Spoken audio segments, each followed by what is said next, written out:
মধ্যে আমি আহিছোঁ যেটো হাইজৰ ফকি অফিচিয়েল এটা পেজ আছিল। আজি আমি হেগেতৰ ওচৰত আহিছোঁ, আমাক মাতি আনিছিল। মানে আজি ইয়াৰ মানে এনেকুৱা ফূৰ্তি বা এনেকুৱা আনন্দ, মানে কিহৰ কাৰণ আনন্দ, কিহৰ কাৰণ ইমান ফূৰ্তি, আমি ইয়াক সুধিম। আপোনালোকে চাওকচোন। আচ্ছা কাকু, আপোনাৰ কিহৰ ফূৰ্তি, কিমান কিয়াৰ আনন্দ, ইমান আনন্দ কৰি আছে? আনন্দ মানে এতিয়া মই সেইখিনি ভাষাত প্ৰকাশ কৰিব নোৱাৰোঁ, কাৰণ মই আগত এজন মানুহৰ লগত হয়তো কাম কৰিছিলোঁ।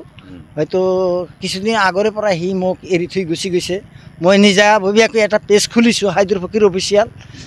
যোৱাকালি ৰাতি হয়তো মোৰ পেজটো মনিটাইজেশ্যন পাইছোঁ, যাৰ কাৰণে হয়তো মই পাইছোঁ মানে ৰাইজে পোৱাই দিছে মোক, ৰাইজৰ ছাপোৰ্টত পাইছোঁ। ৰাইজে মোক বেছি ভাল পাইছে, বেছি ভালোবাসা দিছে।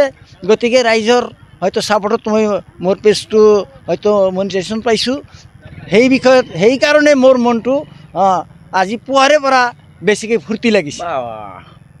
যিয়ক মানে আপুনি ৰাইজে যে ইমান আপোনাক ছাপোৰ্ট কৰিছে, ৰাইজৰ বিষয়ে আপুনি ৰাইজক মই মানে মোৰ অন্তৰৰ পৰা আন্তৰিক শ্ৰদ্ধা জ্ঞাপন কৰোঁ। আৰু মই মানে জীয়াই থকা দিনকেইটা মই যাতে হয় ৰাইজক বেছিকৈ ভালোবাসা দিব পাৰোঁ, তাৰ কাৰণে মই ৰাইজৰ সদায় ৰাইজৰ ছাপোৰ্টত মই থাকিম। তাৰ অসমবাসী ৰাইজ, আপোনালোকে এই ভিডিঅ'টো আপোনালোকে শ্বেয়াৰ কৰি দিয়ক, লাইক কৰি দিয়ক, কমেণ্ট কৰি দিয়ক। কিয়নো হাইদৰ ফকিৰ অফিচিয়েল এটা পেজ আছে, আপোনালোকে ইমান ছাপোৰ্ট কৰিছে।